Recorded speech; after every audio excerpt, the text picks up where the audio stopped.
রিজিক ৩ অক্ষরের একটি শব্দ। পবিত্র কুরআনে রিজিক শব্দটি ১২৩ বার এসেছে। প্রায় প্রতিবারই উল্লেখ আছে রিজিক একমাত্র আল্লাহর পক্ষ থেকেই আসে। সূরা আল বাকারার ২১২ নম্বর আয়াতে আল্লাহ তাআলা বলেন, আল্লাহ যাকে ইচ্ছা সীমাহীন রিজিক দেন। সমস্যা হলো আমরা রিজিকের আসল অর্থটাই বুঝতে পারি না। রিজিকের মানেটা কিন্তু অনেক ব্যাপক, অনেক গভীর।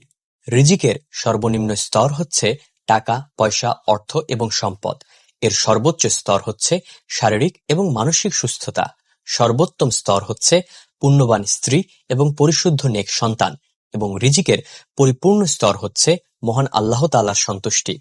তাই রিজিক কখনো জিরো সাম গেইম তথা এক পক্ষের লাভ তো অন্য পক্ষের ক্ষতি এমন কোনো সিস্টেম না, যার ফলে কেউ যদি ৫,০০০ টাকা বেশি আয় করে আপনার ভাগ কমে যাবে না, বরং আপনি কম আয় করলেও আল্লাহ তাআলা রহমত দিয়ে সে অল্পতেই আপনাকে শান্তি এনে দিতে পারেন।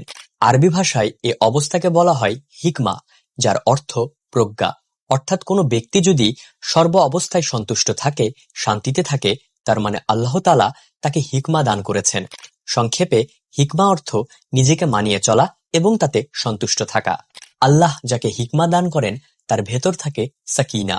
আরবি সাকিনা শব্দের অর্থ শান্ত, প্রশান্ত, ধীর, স্থির।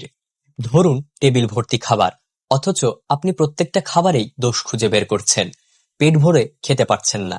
কেননা আপনাকে সম্পদ তো দেওয়া হয়েছে, কিন্তু হিকমা দেওয়া হয়নি, যার ফলে আপনার ভেতর কোনো সাকিনা নেই। আবার ধরুন আপনাকে হিকমা দেওয়া হয়েছে, যে জন্য আপনি আলু ভর্তা ডাল দিয়ে পরম প্রশান্তিতে পেট ভরে খেয়ে উঠে বলে উঠবেন আলহামদুলিল্লাহ। সত্যি বলতে আমাদের এই বোঝাপড়ার অভাবেই হিংসা জন্মায়। একজন এগিয়ে গেলে আরেকজনের মন খারাপ হয়ে যায়।